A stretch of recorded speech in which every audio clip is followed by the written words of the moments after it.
From driving blunders to serious crimes, Big Country Homepage has a lot to offer.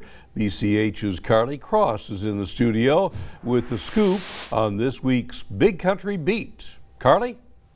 Well, hey, Bob, thank you. For your countdown of our top 5 local stories trending online this week, we honestly saw a lot of diversity, mostly featuring crime. Here's this week's Big Country Beat.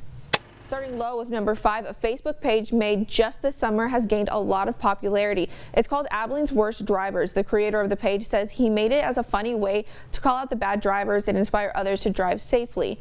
There are also now magnets you can find around town. You know, we're not trying to upset anybody, but we want to put the magnets out for people to find. Just be sure you're putting them on your own car and not somebody else's.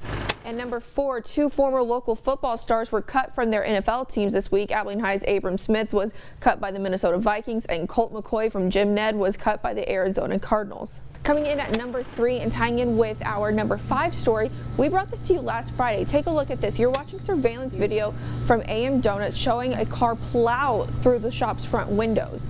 Luckily, nobody was hurt, but I have to point out some of y'all's hundreds of comments here.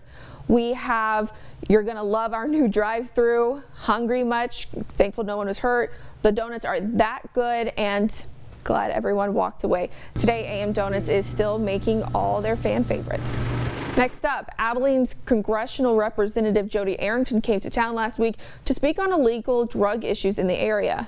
The drug cartels are in Abilene, Texas. I'm 100% confident of that. That was Taylor County Sheriff Ricky Bishop speaking by Congressman Arrington's side. And coming in at number 1 on web, it is always a horror to receive reports of any crime against children. Abilene musician Jason Kirby was arrested Tuesday in an FBI raid of his home and is in jail today without bond on charges including the production of child pornography. I also hate ending on such a bad note, but crime and carnage stories are what you're reading the most. I'm Carly Cross, and that is it for this week's Big Country Beat. I'll see you next time. Bob? All right, Carly, thank you a lot. All those stories and then some can be found on the KTAB website, bigcountryhomepage.com.